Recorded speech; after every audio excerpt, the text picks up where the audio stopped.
Hello and welcome to Garden Project Academy. If you are starting a new landscaping project, then I have a few just random tips to share. These are topics that come up pretty frequently when I'm working with a client, helping them design their own landscape, things I'm constantly reminding people of. And so if you're just at the start of a new landscaping project, I think that these will help. And if you're new here, hello, my name is Eve. I'm a landscape designer, I'm a horticulturalist, and this is Garden Project Academy. Welcome. I'm offering online courses and resources to help you with your next garden project. So check out the resources in the description below if you want to learn more. My first tip is to learn from the space, and this is because there is no such thing as a blank canvas in landscape design. Ever. I don't care how small, devoid of life, how flat the space is. There are going to be certain characteristics that can act as strengths or weaknesses depending on what you design. There's so much to learn about any space before starting, and it's critical that you invest a little bit of time in learning about the space so this can inform your design later on. It's typically called a site survey, and this is a process that could be as simple as spending some time in your backyard with a very detailed list of things to consider, or you could even spend a couple of months, some people spend even a year, watching everything that's in their space, just making these observations about how things maybe change throughout the year, what plants come up later that you maybe didn't know were there, weeds, other characteristics, the angle of the sun, for example. And just a simple example of how paying attention to these characteristics can inform your design layout. A bench swing. Let's say you're doing a landscape design for your backyard.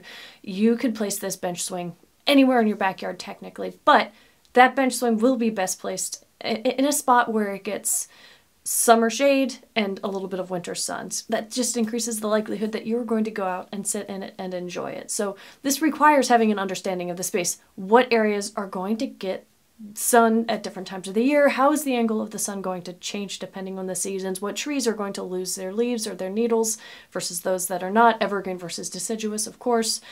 If you place your bench swing in a spot where it's going to be covered in frost in this damp, cold, shady corner, you're not going to sit in it in the winter. And if it's baking in the sun in the summer, you're just not going to enjoy it. It doesn't matter how beautiful the space is, you're just not going to be out there spending time on this bench swing. So this is just an example of how you can learn from the space and then design to its strengths or its weaknesses.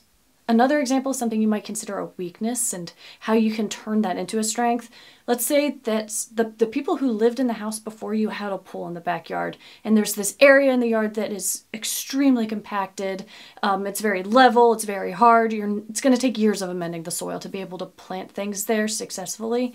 Instead, you could perhaps rearrange the layout of your design so you could put something where that compacted soil is an asset. That could be the location of a patio, a seating area, for example.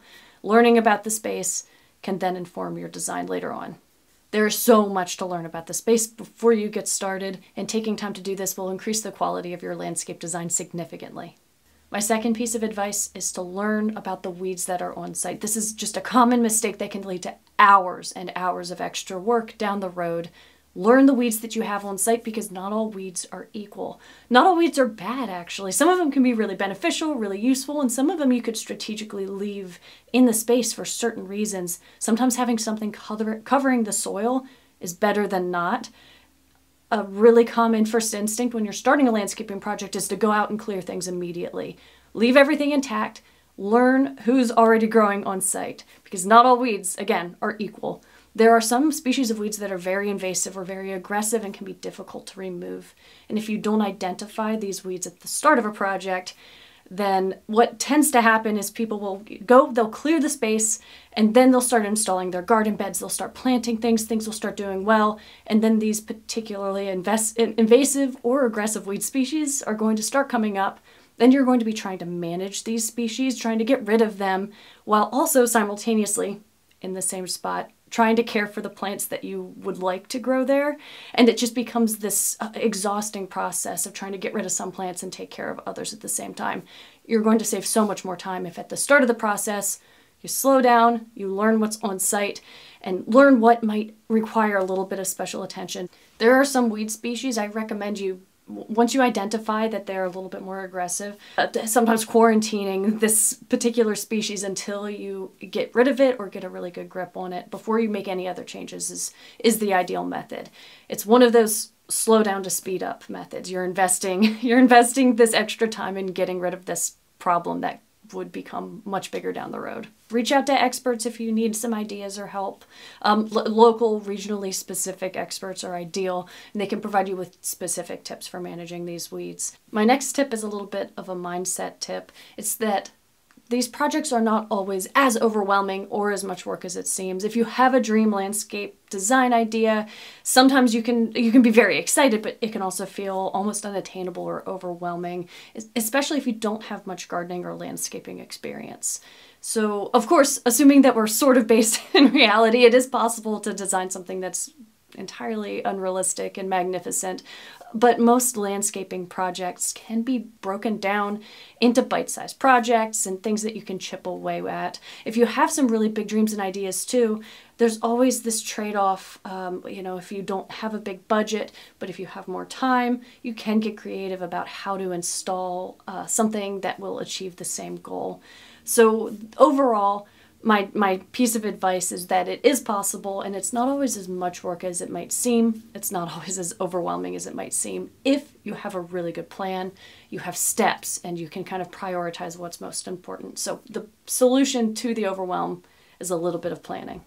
If you would like help creating your own landscape design, I have my online course, Design Your Own Landscape Layout. There's a link to that in the description below, where I have this video course where I guide you step by step through the design process so that you can create your own landscape design, even if you're not a designer, even if you don't have gardening experience, you're not an artist, you don't have fancy technical skills. I show you how to take your ideas, how to organize them, how to put them on paper, how to do a site survey, how to hand draw a landscape design plan that's functional and practical and that will help you accomplish your landscaping goals. Next, you need to remember that it doesn't need to happen all at once. This landscape overnight transformation thing, it's really common when you're reading or learning about gardens or landscaping in general.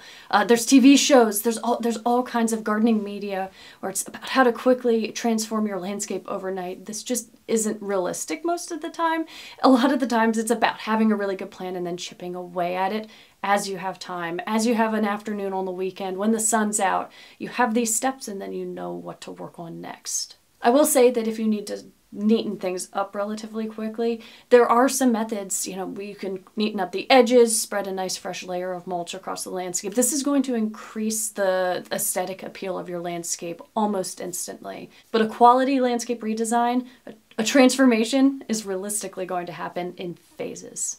Overall, more time planning is going to lead to a better design and an easier process. Just across the board, there's a little bit of a repeating trend in a lot of these tips, but now I'm referring to the process of making a landscape design overall, sitting down with paper and drawing things out, taking measurements, and investing this time in articulating the vision and then breaking that down into a plan. That's an investment that's going to pay off significantly. It's really easy at the start of a project to feel this pressure. The sun's out, your yard's a mess, you only have so much time, you just want to go out and get started. You can optimize the resources you have on site, you can plan your budget. Just overall, anytime that you're feeling a little bit overwhelmed about the process, or if you're sitting down and making your design and you're like, oh man, I wish I was outside right now, get the design done first, it's going to be worth it. And if you're at the start of a new landscaping project, if you're dreaming up these ideas, I want to remind you that even the smallest landscaping projects can have a really big positive impact.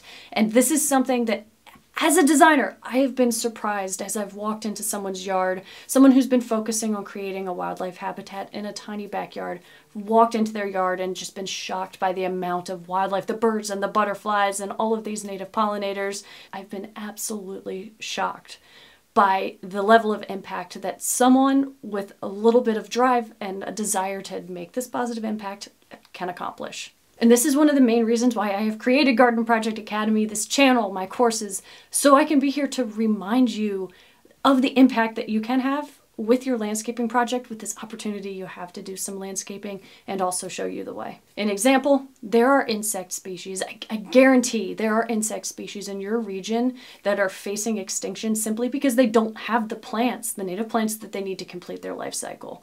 It really is that simple. It's deciding to plant one plant over another plant. One thoughtfully selected, regionally appropriate, low-maintenance berry bush can produce pounds and pounds of produce with virtually no work. So I just want to remind anyone who's starting a landscaping project, if you're starting a landscaping project, it really is as simple as making these choices. All of these little things that you're doing for your landscaping project can really add up to have a positive impact. Good luck, and if you have any additional questions or you want to learn more, check out the resources linked in the description below. Thank you so much for watching, and happy gardening.